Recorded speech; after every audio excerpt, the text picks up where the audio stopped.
ના વડીલ અને ગુજરાતના પૂર્વ મંત્રી અને ખાસ ગુજરાત પ્રદેશ કોંગ્રેસ સમિતિના ઉપાધ્યક્ષ આદરણીય બિમલભાઈ શાહ સાહેબ, અમારા જિલ્લા પ્રમુખ ખેડા જિલ્લાના મહેન્દ્રસિંહજી, ખેડા નડિયાદ શહેરના પ્રમુખ શ્રી હાર્દિકભાઈ, ગોકુલભાઈ, નવીન મામા, સુભાષભાઈ, દિલીપસિંહ સહિતના આપ સૌનું આ પત્રકાર વાર્તામાં સ્વાગત છે.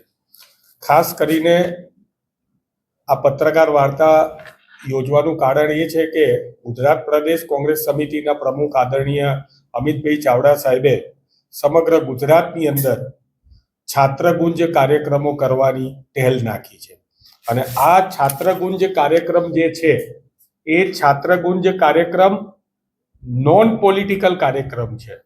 જ્યારે રાહુલજીએ કોટાની અંદર પણ આ કાર્યક્રમ કર્યો, કોંગ્રેસનો કોઈ પણ સિમ્બોલ નહોતો. જૈનજી અને વિદ્યાર્થીઓનો જે આ છાત્રગુંજ કાર્યક્રમનો અભૂતપૂર્વ પ્રતિસાદ હતો અને ત્યારે નક્કી કરવામાં આવ્યું કે સમગ્ર દેશની અંદર છાત્રગુંજ કાર્યક્રમ કરવામાં આવશે. એના જ ભાગરૂપે ગુજરાતની અંદર પણ આ છાત્રગુંજ કાર્યક્રમ કરવામાં આવશે. ખાસ કરીને નીટની પરીક્ષાની વાત હતી તો આ નીટની પરીક્ષાની અંદર 22 લાખ વિદ્યાર્થીઓ બેઠા. આ 22 લાખ વિદ્યાર્થીઓની હોસ્ટેલ ફી, નીટની એક્ઝામ ફી, એનું રહેવાની ફી, ભણવાની ફી, પુસ્તકોની ફી આ ગણવા જઈએ તો 1,32,000 એટલે 1.32 લાખ કરોડ જેટલા રૂપિયા એની અંદર ખર્ચાય છે.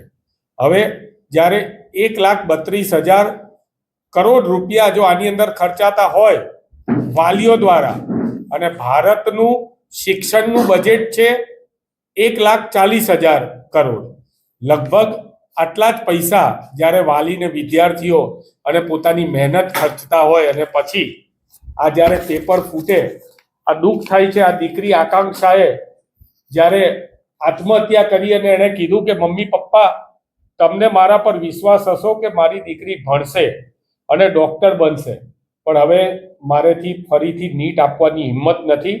મને પહેલાં નીટમાં સારા માર્ક્સ મળ્યા હતા પરંતુ હવે મારી કોઈ ગેરંટી નથી, એમ કરીને એણે જ્યારે આત્મહત્યા કરી હોય ત્યારે રાહુલજી અને સમગ્ર કોંગ્રેસ પાર્ટીએ ભારતના શિક્ષણ મંત્રીનું રાજીનામું નૈતિકતાના ધોરણે માગેલું છે.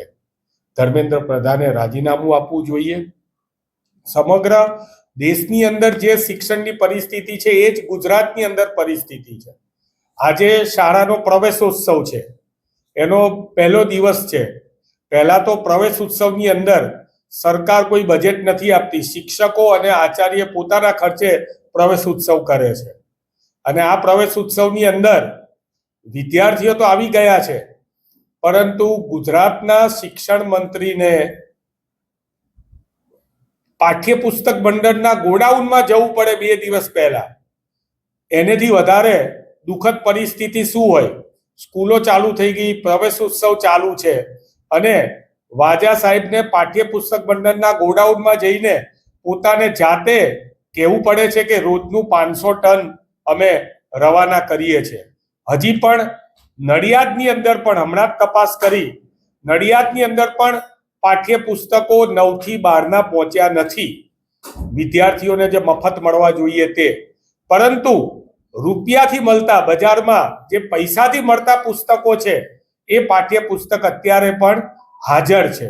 એટલે ગરીબ SC/ST વિદ્યાર્થીઓ, આદિવાસી વિદ્યાર્થીઓ માટે સરકારે જાણે ભણવાનો અધિકાર ના હોય એ પ્રકારની પરિસ્થિતિનું નિર્માણ કરેલું છે. આજે જ્યારે સમગ્ર ગુજરાતની અંદર પ્રેસ કોન્ફરન્સના માધ્યમથી ગુજરાત પ્રદેશ કોંગ્રેસ સમિતિ આજે આ છાત્રગુંજ કાર્યક્રમ જે છે એના વિશેની આપને માહિતી આપી રહી છે.